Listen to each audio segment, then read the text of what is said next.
Hey guys, welcome back to this week's edition of... Welcome back to this week's edition... of this week's poll. This week's poll. Yeah. Or else, you know, as Josh R.L. likes to say... Stein? Was you would say R.L. Stein? R.L. Stein would say... Yeah.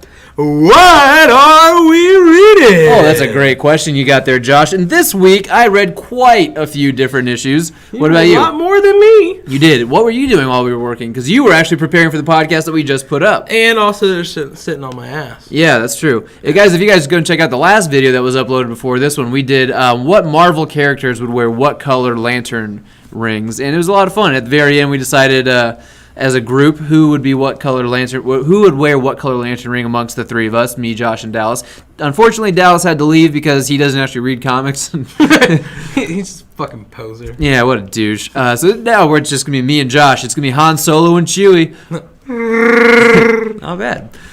But anyway, guys, I'm going to just list off what I read for you this week that came out today, or if you'll be listening on Thursday. So what came out yesterday? So I read Avengers #2, the newest Hunt for Wolverine, which I forget, Claws of the Killer. Claws of the Killer.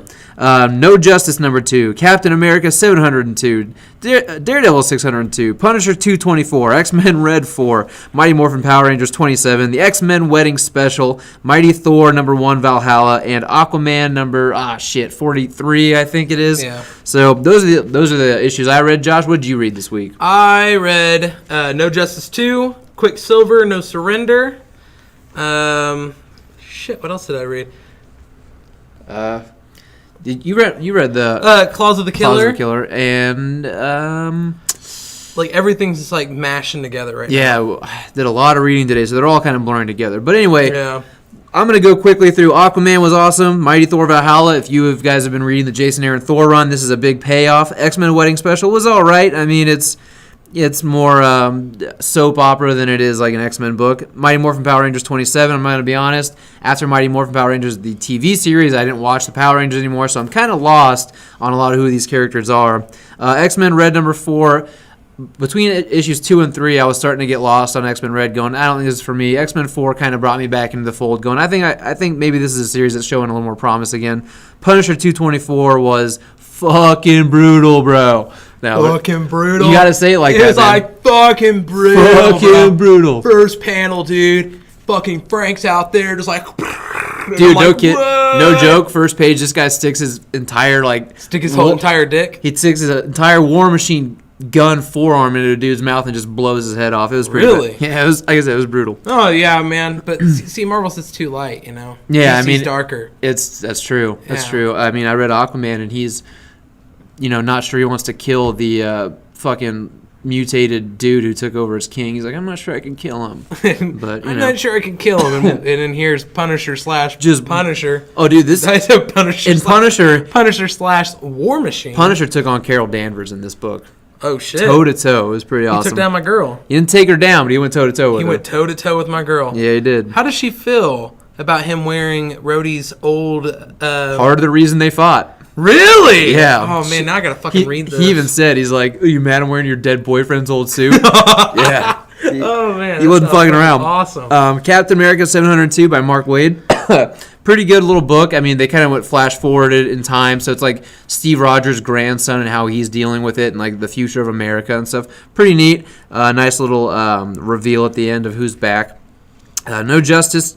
I'll go for Hunt for Wolverine, Claws of a Killer. It's all right. It takes Lady Deathstrike, Sabretooth, and Daken and kind of puts them all together. They're all looking for Wolverine. Not the most eventful thing.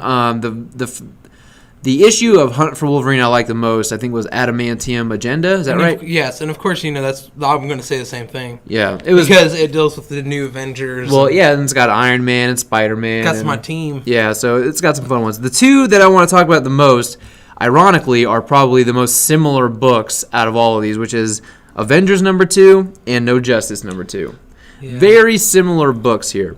And Avengers #2, now, we didn't talk about it, I don't think, but we loved Avengers #1, right? Yeah, that's the one. We took a break, and there's a lot of books that started last week that we didn't even get to talk about. Yeah, and the week before that. But we both agreed Avengers #1 was an incredible book. If you are out at a shop and you're about to buy a comic book and you want to start reading something, and you pass Avengers #1 by Jason Aaron, you're fucking stupid. Yeah, it's a great... If you go, I would much rather read Witchblade, you're fucking stupid. Yeah.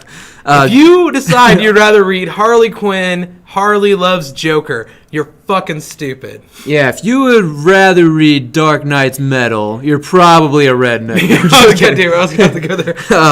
But anyway, Avengers #1 was fucking great by Jason Aaron. He got Ed McGuinness on the art, which I'm not crazy about Ed McGuinness's art, but Jason Aaron's writing is just stellar. So Avengers 1 kind of gets the team back together, kind of a la the Brian Michael Bendis breakout, kind of how the Avengers are coming back together. We find out that there's like some 4 kind of rogue Celestials that are doing some shit. What are they called? Not the Dark Celestials. There's something else. The Dark something. Anyway, they're coming to Earth. You got your Marvel Trinity back. You got Thor, Cap, and Iron Man all back together. And they're like, hey, we got to get this team together. Anyway, great book. Issue 2. Now, issue 2 wasn't as good as issue 1 for me. I'm not really crazy about the direction that they're going with She-Hulk, but I know it's not Jason Aaron's fault because that was the direction they were taking her in her own solo series. Wasn't a big fan of it. I like Jennifer Walters being able to speak coherently and intelligently as the Hulk. That was one of the things that made her so cool and separated her from Bruce Banner's Hulk. They've kind of gone to the Bruce Banner Hulk thing with her where she's speaking in third person, Hulk squish, Hulk smash, Hulk angry. See, now you're dissing on this. Everybody all our listeners that speak about themselves in the third person now is going to stop listening. Well, I want Hulk to... I want She-Hulk, especially, not to be afraid to Hulk out, and 2, to be able to control it and maintain her intelligence in Hulk form. But Avengers 2 is still a good book. Unfortunately, the end of the book, I kind of predicted who was kind of narrating this book, but I liked the actual narration itself, but I wasn't too happy with the reveal at the end because I felt like I saw it coming a mile away, especially having reading the first issue. The other one I want to talk about was No Justice #2. Did you read Avengers 2? I skimmed. Avengers I didn't 2? get a chance to read it because we ended up selling all the copies. Oh, okay. We sold our copies, so I didn't get a chance to actually read it. Okay. That's how good this fucking series is. Yeah, it's selling out. We don't even get a chance to fucking read it. Well, I got a chance. But... Well, that's because that's the first one you went with. The first one I went with was No Justice 2. All right, and that's the other one I want to talk about. So why don't you go ahead and start talking about No Justice #2, which I see you have No Justice #1 sitting here. Well, because we didn't discuss it. Well, yeah, you're right, but we also don't have any more. And we don't have any more No Justice 2s. So, I mean, I personally, when I first read the first issue, I didn't really care too much for this book. It's the best. The thing about this, I'm getting like lost for words because it is legitimately almost exact parallel of the new Avengers. Yeah, it is. Yeah. And so, what it is Brainiac but he gets this team together, which is the Justice League team. 4 different teams. And he puts them in 4 different teams. Mm-hmm. And, you got some villains in there. You got Sinestro, Harley Quinn, Lobo. Luthor. Starro.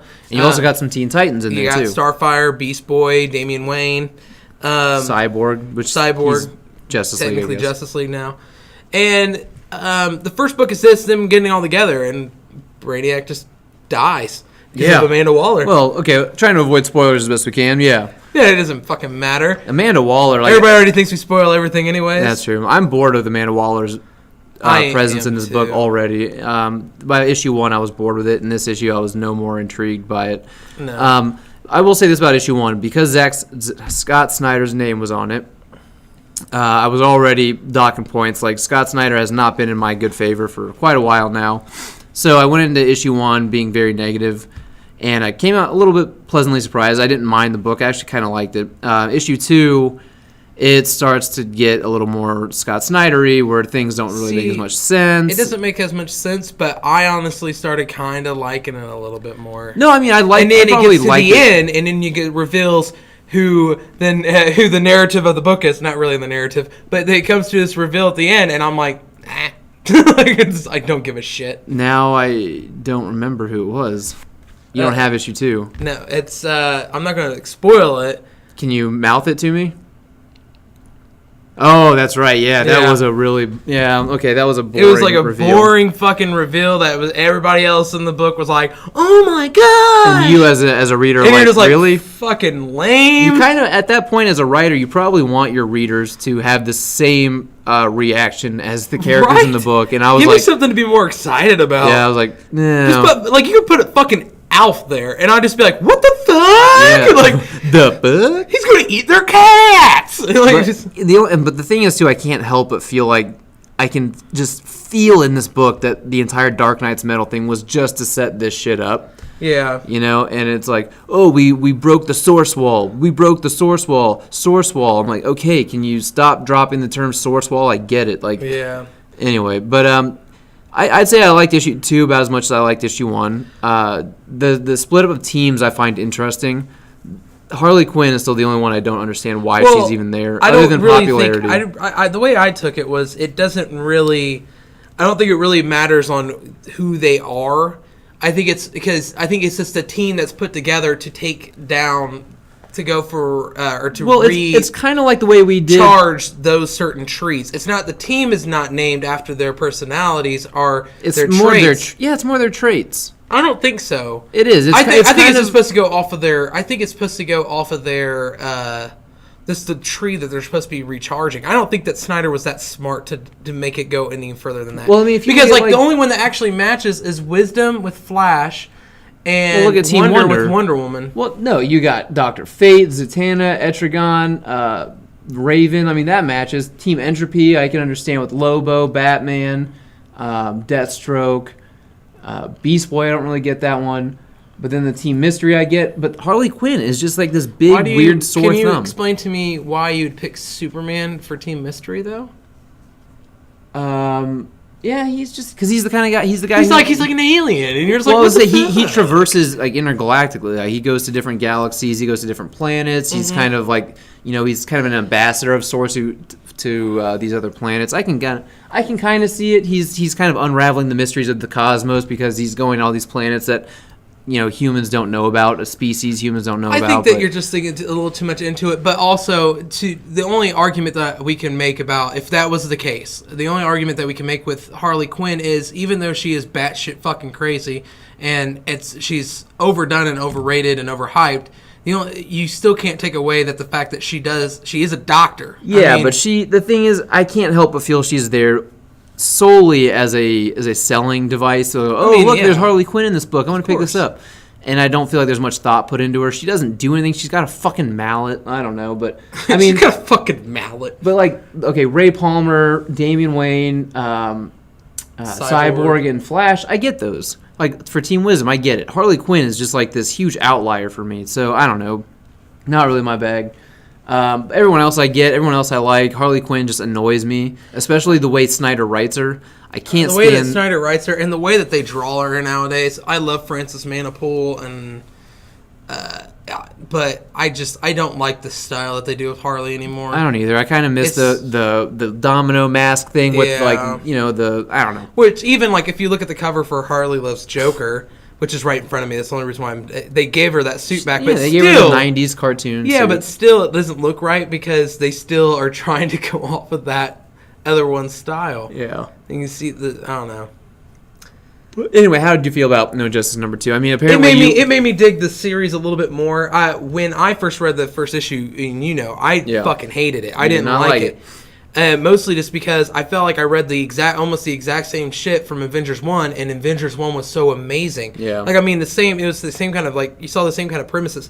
This one, maybe issue 2, the reason why I was a little bit more hyped up is because it starts off at the bat with Green Arrow, and I love Green Arrow. Yeah, and I did like... Granted, I feel like they're not going to do that much with them, and that's going to piss me off. No, it was just there to basically be an audience reference point as to, Amanda Waller, what the fuck are you doing? Yeah. But... Anyway, yeah, I'm not a huge fan of No Justice so far. I don't hate it. I like it more than Metal, that's for damn sure, but it's not something that I would be racing out to get the way I would Avengers. Yeah. So, guys, that was my list. Now, Josh, what else have you got to talk about? So I read Quicksilver No Surrender part 1. It's written by Ahmed. Is that what we decided on? It was like Saladin Ahmed. Saladin Ahmed. Yeah. This legitimately, I didn't really dig too much. The artwork didn't really do a whole lot. No, the artwork is horrible. It's a completely narrative book in the eyes of Quicksilver. You wouldn't really understand this book unless you was reading No Surrender. But unless you had a frame of reference, which is The Flash. Yes. And the thing with it is the Quicksilver's running and he gets stuck on this, like, they don't really explain it, but he's stuck on some kind of plane where the Earth is completely paused. And everybody's a mannequin and everything. And he's lonely. And he's just narrating this how lonely he is. And he ends up finding this weird lightning-looking creature that is in the shape of him that he has to fight that's just as fast as him and everything like that. My long story short, this is Marvel trying to make a Flash book. Yeah. And that's literally what it feels like. I mean, the beginning of it, the very first narrative is, I'm the fastest man in the world. And it's like... Not the fastest man alive, just in the world. Yeah, in the world. And it just felt like they were trying to go off of a Flash kind of feel, and it just fucking fell. Yeah. It just did not have it going for me. Do I think other readers will enjoy it? Yes, but as a person who thoroughly really enjoys the Flash comic book series, it kind of like bumps a cheap me out. knockoff? Yeah, I feel like a cheap knockoff. The one thing, because I didn't read this, but you were telling me a little bit about it earlier today, and you were talking about how he was made, his powers were made. Yeah. I wish they would just do away with that shit. Just make him fucking Magneto's biological son again, and say he's a fucking mutant. I don't want to spoil too much on it, because just in case somebody does want to read it. Because I say how much I don't like it, but there are certain people I can see getting this book and liking it, especially a lot of the hardcore Marvel fanboys. Mm-hmm. Like, they would pick it up and go, man, this is good. And I'd be like, you think it's good? Read better. Read Flash. Yeah. But there is a little section that I didn't even talk to you about where he starts talking about wealth and money, and he's talking about his father who came to America with nothing and had to work and scrap to, and just like all this stuff like this. And then you're just like, the whole time you're just like, I'm going like, Magneto's your daddy. Like, what the fuck? Magneto's your papa. Yeah. And while this is all going on, he also like pulls a prank on Magneto, and he's like, oh man, Magneto would be so mad if he knew this. And it's like, you mean your dad? Yeah. Why are we completely ignoring this? I don't know. I wish that was a retcon that just went the fuck away. Right? Yeah. All right. Is there anything else that you read that you want to talk about? I know you talked about the Claws of a Killer. Claws of the Killer, yeah. Out of all the books of the Hunt for Wolverine, that's probably the one I liked the least. It was good up until the end. I mean, it was okay up until the end. The end just it lost me. I was like, are you fucking kidding me? I will say they did draw Wolverine to look a lot like Hugh Jackman in the couple. Right? Of I was about to say that yeah. to you too. No, I was just kind of wanting you ran through. Since we did go on a break last week, I did want to mention some of the things that I read that came out last week. Okay. The Flash 46, which is a good book because it mostly just deals with Wally, and we all know how much I love my Wally. Yeah. And we're talking OG Wally, right? Yeah, OG Wally. He's gaining his memories back, and it's actually killing him pretty much. It's leading up to the Flash Wars. It's a good book. I still suggest people to come out and pick it up. It's a good one. The other one was one that I was really surprised about. It was Venom #1. I remember you talking about that one. I didn't get a chance to read that. Yeah, it's written by Donny Cates. Art is by Ryan Stegman. For me, Ryan Stegman, I love Ryan Stegman on anything Spider-Man related. Donny Cates didn't really know a whole lot of, really cared too much about him. Not a resurgence, but he's just kind of become popular lately, right? Yeah, well, for me, definitely, because he did the last volume of Thanos where it introduces the Cosmic Ghost Rider and all that stuff, and I love Thanos. You guys already know that if you've been listening. But he also wrote a little trade that I just came across one time. That's right. Called Buzzkill, about a guy who the only way he can use his superpowers is if he's under the influence of drugs or alcohol, but they all have different things that they do to him, like cigarettes heal him, which is really kind of funny. Yeah. And it's not even like a goofy comic book; it's a serious book too. But Donny Cates is on Venom in this storyline. What it is Eddie Brock. He's starting to lose control of the Venom. He's having nightmares, and the symbiote is actually giving him the nightmares of like old Viking times, and he doesn't understand what's going on, and the symbiote keeps getting freaked out and scared, and then it finally just fucking goes ape shit, and he can't control the symbiote, he can't calm it down.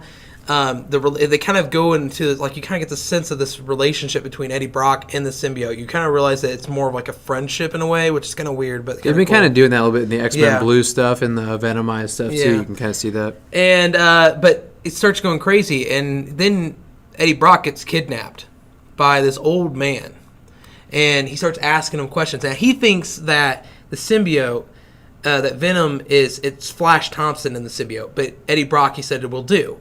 And he starts questioning him about, do you wear this suit? You act like it's friends. You act like you guys speak together. He goes, but do you honestly know its name? Do you know how old it is? Do you know any of this stuff? Do you age when you wear the symbiote? Like, he starts asking him all these questions, and then you find out, which is kind of a retconny thing, but you find out that the government, with Agent Venom, with Flash Thompson as Agent Venom, wasn't the first time that the government has used the symbiote for agents, and that they've been doing this since like World War II or something like that. The fuck? Yeah, so it kind of retcons it a little back. It's actually, I really dig it. It's not bad. I really like the storytelling. It's kind of a little interesting twist on the whole Venom symbiote. And then there's a part where he has to go hunt down he has to hunt down these soldiers for this old man. The soldiers that I'm guessing this old man was one of the people that used to be an agent that had the symbiote then. Yeah, and then he knows these other guys that kind of got... because what happened was the symbiote started, making them all go crazy, like the symbiote does. And these men were actually put on ice, pretty metaphorically. Like the Winter Soldier? Yeah, kind of. They were kind of put on ice, and he found out that they were going to be transporting these guys for some reason. You got to read it. I'm not going to go all into it. But Venom has to stop him, and something scares the shit out of his Venom and leaves Eddie to almost pretty much take on this bad mamma jamma by himself. No shit. Or take on this threat by himself, because the Venom symbiote is too fucking scared to cope with this. And it keeps having, like I said, it keeps having these nightmares of old Viking times. So the idea of this book is that the symbiote has actually been on Earth a lot longer. Like, a form of the symbiote has been on Earth a lot longer than what we thought. Oh, that's interesting. Yeah. I would have never thought to retcon Venom that way. Right? Yeah. Yeah. I mean, I like the idea that, like, stuff we as readers have never really even thought to ask ourselves, like, how old is this thing? How does it age you? Does it, its name? Like, something I would have never even thought to really ask about the symbiote, and now I'm like, that's actually really cool that they are prompting you to ask that. Yeah, the little interrogation scene with this man and Eddie Brock is really cool, because you get the sense that he knows the symbiote, because the way he has him trapped is he has him tied down, but he has this high pitched frequency that nobody else can hear going. So the symbiote's, kind of depowered because of the sonic sound. It's like disoriented. Yeah, and then he also sits him right in front of a heat source. A heat source. Yeah, okay. I can't remember what it is exactly off the top of my head, but he sits him right in front of a heat source. So there's like this little fire going on behind him. So the symbiote can't attack or nothing. It's weakened down and everything. That's smart. I like it. Okay, so guys, that is what we read this week. Josh, is there anything that you would highly recommend out of the things you either read this week or last week? Avengers 1 and 2. 1 and 2. I haven't even read 2. I'm going to tell you. I can already feel it. I think this series is going to be. I feel like I'm going to like this series about as much as I like the new Avengers. I hope so. All right, so the ones I would definitely recommend is the Avengers series. I would recommend The Punisher, and I would also recommend Aquaman.